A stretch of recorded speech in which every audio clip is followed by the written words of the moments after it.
नमो भगवते वासुदेवाय। श्रीमद्भागवत महापुराण प्रथम स्कंद का 5वां अध्याय भगवान के यश कीर्तन की महिमा और देव ऋषि नारद का पूर्व चरित्र। सूत जी कहते हैं, सुखपूर्वक बैठे हुए वीणा पानी परम यशस्वी देव ऋषि नारद ने मुस्कुराकर अपने पास ही बैठे महर्षि व्यास जी से कहा, व्यास जी, आपके शरीर एवं मन दोनों ही अपने कर्म एवं चिंतन से संतुष्ट है ना? अवश्य ही आपकी जिज्ञासा तो भली भांति पूर्ण हो गई, क्योंकि आपने ये महाभारत की रचना की है, वह बड़ी ही अद्भुत है।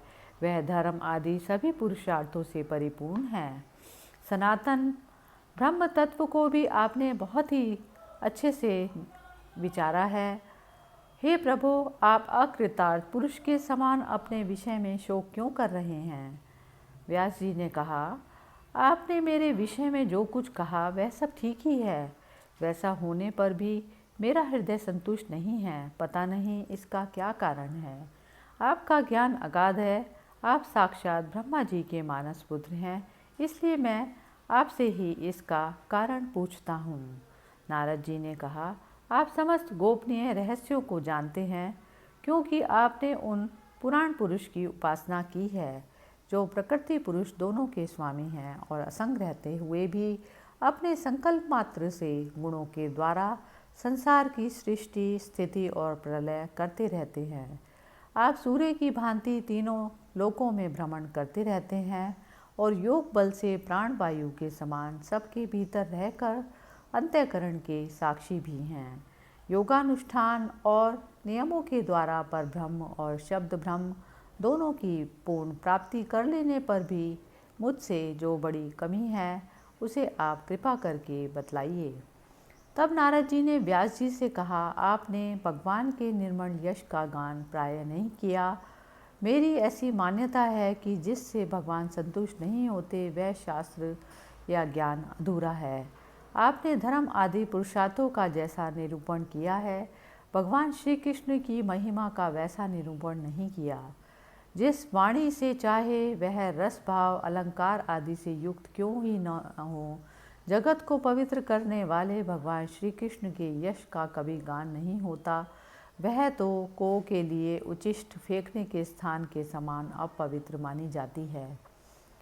मानसरोवर के कमनीय कमल वन में विहरने वाले हंसों की भांति ब्रह्मधाम में विहार करने वाले भगवत उच्चारण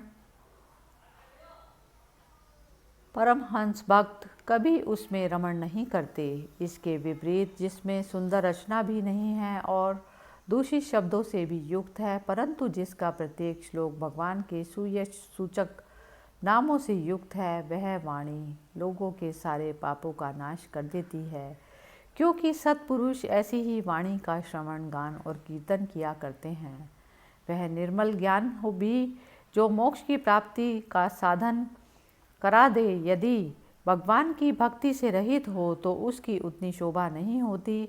फिर जो साधन और सिद्धि दोनों ही दिशाओं में सदा ही अमंगल रूप है, वह काम्य कर्म जो भगवान को अर्पण नहीं किया गया, ऐसा अहेतुक कर्म भी कैसे सुशोभित हो सकता है।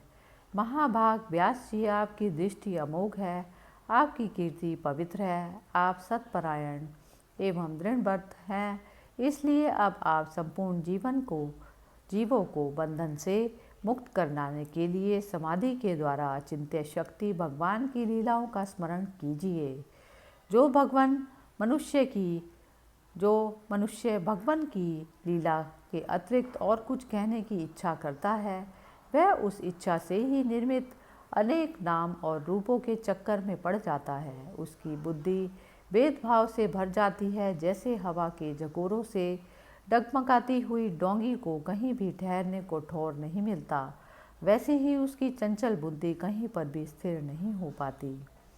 संसारी लोग स्वभाव से ही विषयों में फंसे हैं। धर्म के नाम पर आपने उन्हें निंदित पशु हिंसा युक्त सकाम करने की भी आज्ञा दे दी है।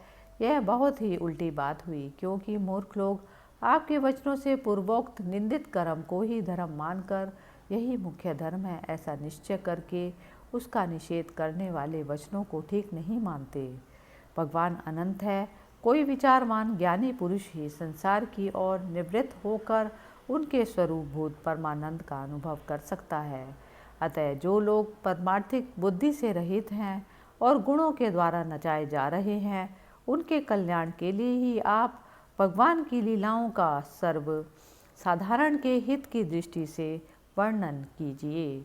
जो मनुष्य अपने धर्म का परित्याग करके भगवान के चरण कमलों का भजन सेवन करता है, भजन परिपक्व हो जाने पर तो बात ही क्या है। यदि इससे पूर्व ही उसका भजन छूट जाए तो क्या कहीं भी उसका कोई अमंगल हो सकता है। परंतु जो भगवान का भजन नहीं करते और केवल स्वधर्म का पालन करते हैं, उन्हें कौन सा लाभ मिलता है।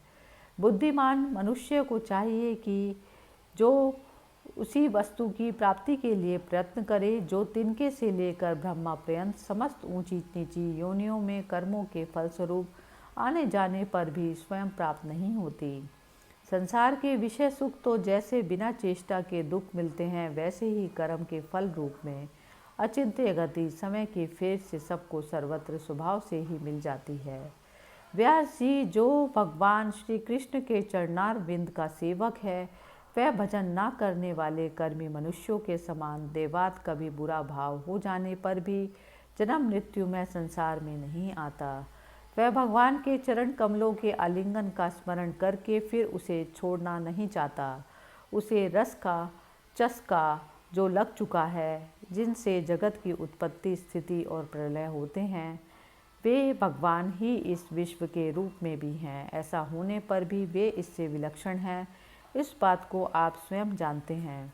तथापि मैंने आपको संकेत मात्र कर दिया है। व्यास जी, आपकी दृष्टि अमोघ है। आप इस बात को जानिए कि आप पुरुषोत्तम भगवान के कला अवतार हैं।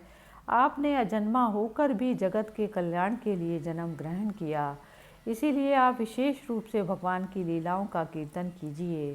विद्वानों ने इस बात का निरूपण किया है कि मनुष्य की तपस्या, वेद अध्ययन, यज्ञानुष्ठान, स्वाध्याय, ज्ञान और दान का एकमात्र प्रयोजन यही है कि पुण्य कीर्ति श्री कृष्ण के गुणों और लीलाओं का वर्णन किया जाए। मुने, पिछले कल्प में अपने पूर्व जीवन में मैं वेदवादी ब्राह्मणों की एक दासी का लड़का था। वे योगी वर्षा ऋतु में एक स्थान पर चातुर्मास कर रहा था। बचपन में ही मैं उनकी सेवा में नियुक्त कर दिया गया था। मैं यद्यपि बालक था, फिर भी किसी प्रकार की चंचलता नहीं करता था। जितेंद्रिय था, खेल कूद से दूर ही रहता था और आज्ञानुसार उनकी सेवा करता था। मैं बोलता भी बहुत कम था। मेरे इस शील स्वभाव को देखकर समदर्शी मुनियों ने मुझे सेवक पर अत्यंत अनुग्रह किया। उनकी अनुमति प्राप्त करके बर्तनों में लगा हुआ जूठन मैं एक बार खा लिया करता था। इससे मेरे सारे पाप धुल गए। इस प्रकार उनकी सेवा करते करते मेरा हृदय शुद्ध हो गया और वे लोग जैसा भजन भूजन के किया करते थे, उसी में मेरी रुचि हो गई। प्यारे व्यास जी, उस सत्संग में उन लीला गान परायण महात्माओं के अनुग्रह से मैं प्रतिदिन श्री कृष्ण की मनोहर कथाएं सुना करता। श्रद्धापूर्वक एक एक पद श्रवण करते करते प्रिय कीर्ति भगवान में मेरी रुचि हो गई। महामुने, जब भगवान में मेरी रुचि हो गई, तब उन मनोहर कीर्ति प्रभु में मेरी बुद्धि भी निश्चल हो गई। उस बुद्धि से मैं इस संपूर्ण सत और असत रूप जगत को अपने पर ब्रह्म स्वरूप आत्मा में माया से कल्पित देखने लगा। इस प्रकार शरद और वर्षा, इन दो ऋतुओं में तीनों समय उन महात्मा मुनियों ने श्री हरि के निर्मल यश का संकीर्तन किया और मैं प्रेम से प्रत्येक बात सुनता रहा। अब चित्त के रजोगुण और तमोगुण को नाश करने वाली भक्ति का मेरे हृदय में प्रादुर्भाव हो गया। मैं उनका बड़ा ही अनुरागी था, विनयी था। उन लोगों की सेवा से मेरे पाप नष्ट हो चुके थे। मेरे हृदय में श्रद्धा थी, इंद्रियों में संयम था एवं शरीर, वाणी और मन में उनका आज्ञाकारीपन था। उन दीन वत्सल महात्माओं ने जाते समय कृपा करके मुझे उस गुह्यतम ज्ञान का उपदेश किया, जिसका उपदेश स्वयं भगवान ने अपने श्रीमुख से किया है। उस उपदेश से ही जगत के निर्माता भगवान श्री कृष्ण की माया के प्रभाव को मैं जान सका। जिनके जान लेने के बाद उनके परम पद की प्राप्ति हो जाती है। सत्य संकल्प व्यास जी, पुरुषोत्तम भगवान श्री कृष्ण के प्रति समस्त कर्मों को समर्पित कर देना ही संसार के तीनों तापों की एकमात्र औषधि है। यह बात मैंने आपको बतला दी। प्राणियों को जिस पदार्थ के सेवन से जो रोग आता है, वही पदार्थ चिकित्सा विधि के अनुसार प्रयोग करने पर क्या उस रोग को दूर नहीं करता। इसी प्रकार यद्यपि सभी कर्म मनुष्यों को जन्म मृत्यु संसार के चक्र में डालने वाले हैं, तथापि जब वे भगवान को समर्पित कर दिए जाते हैं तब उनका कर्मपना ही नष्ट हो जाता है। इस लोक में जो शास्त्र विहित कर्म भगवान की प्रसन्नता के लिए किए जाते हैं, उन्हीं से पराभक्ति युक्त ज्ञान की प्राप्ति होती है। उस भगवत अर्थ कर्म के शास्त्र मार्ग में भगवान के आज्ञा अनुसार आचरण करते हुए लोग बार बार भगवान श्री कृष्ण के गुण और नामों का कीर्तन तथा स्मरण करते हैं। प्रभु आप भगवान श्री वासुदेव को नमस्कार है। हम आपका ध्यान करते हैं। प्रद्युम्न, अनिरुद्ध और संकर्षण को भी नमस्कार है। इस प्रकार जो पुरुष चतुर्व्यूह रूपी भगवान मूर्तियों के नाम द्वारा प्राकृत मूर्ति रहित अप्राकृत मंत्र मूर्ति भगवान यज्ञ पुरुष का पूजन करता है, उसी का ज्ञान पूर्ण एवं यथार्थ है। ब्रह्मन, जब मैंने भगवान की आज्ञा का इस प्रकार पालन किया, तब इस बात को जानकर भगवान श्री कृष्ण ने मुझे आत्मज्ञान, ऐश्वर्य और अपनी भाव रूपा प्रेम भक्ति का दान दिया। व्यास जी, आपका ज्ञान पूर्ण है। आप भगवान की ही कीर्ति का, उनकी प्रेममयी लीला का वर्णन कीजिए। उसी से बड़े बड़े ज्ञानियों की भी जिज्ञासा पूर्ण होती है। जो लोग दुखों के द्वारा बार बार रौंदे जा रहे हैं, उनके दुख की शांति इसी से हो सकती है और कोई दूसरा उपाय नहीं है। श्रीमद् भागवत महापुराण प्रथम स्कंद का 5वां अध्याय समाप्त हुआ। हरि ओम तत्सत।